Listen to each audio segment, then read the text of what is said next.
Hello everyone and welcome back. And आज के session में हम ये देखेंगे कि हमारा जो ब्रीदिंग रेट है उसको पॉन्स और मेड्यूला कैसे रेगुलेट कर सकता है। देखो, जो पॉन्स है ना उसको हम कहते हैं नीमोटैक्सिक सेंटर।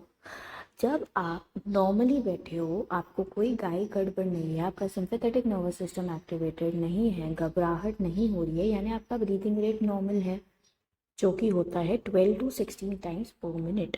तो इसको रेगुलेट करता है पॉन्स। समझ आई बात? लेकिन अगर ऐसा कुछ भी हो गया, जैसे बॉडी में लेवल ऑफ CO2 बढ़ गया जो कि एक टॉक्सिन है, या फिर बॉडी में H+ आयंस बढ़ गए जिसके कारण एसिडिक इन्वायरमेंट बन गया, तो क्या होगा, आपकी बॉडी में ऑक्सी हीमोग्लोबिन बनना कम हो जाएगा और कार्ब अमीनो हीमोग्लोबिन बनना ज़्यादा हो जाएगा। तो क्या ये आपके बॉडी के लिए अच्छा है? बिल्कुल भी नहीं है। तो बड़ी सी माँ आएगी, मेड्यूला ऑब्लोंगेटा। और अब क्योंकि मेड्यूला आ चुका है, मेड्यूला क्या करेगा, आपके बॉडी का ब्रीदिंग रेट बढ़ा देगा। बात को समझो, इससे होगा क्या, आपके बॉडी में ब्रीदिंग रेट बढ़ गया। ब्रीदिंग रेट बढ़ गया तो जल्दी जल्दी आप ब्रीथ करके क्या करोगे, बॉडी के बाहर CO2 को निकालोगे, जिससे CO2 का लेवल डिक्रीज होगा। CO2 का लेवल डिक्रीज होगा यानी बॉडी की एसिडिटी भी क्या हो जाएगी, डिक्रीज हो जाएगी, यानी बॉडी का जो H+ आयन का कॉन्सेंट्रेशन था वो भी डिक्रीज हो जाएगा।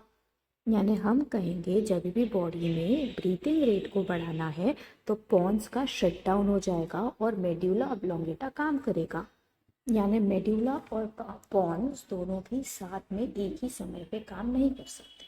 तो जैसे ही बॉडी का CO2 और H+ आयंस कम हो जाएगा, वापस से मेड्यूला ऑब्लोंगेटा डीएक्टिवेट हो जाएगा और पॉन्स फिर से काम करेगा। तो जितना नॉर्मल ब्रीदिंग रेट होता है उससे कम तो बॉडी कभी नहीं करती, क्योंकि उससे कम करेगी तो मर जाओगे। करेक्ट? तो नॉर्मल रेट पॉन्स रेगुलेट करने वाला है, जो इंक्रीज रेट है वो मेड्यूला ऑब्लोंगेटा जो है वो मैनेज करता है।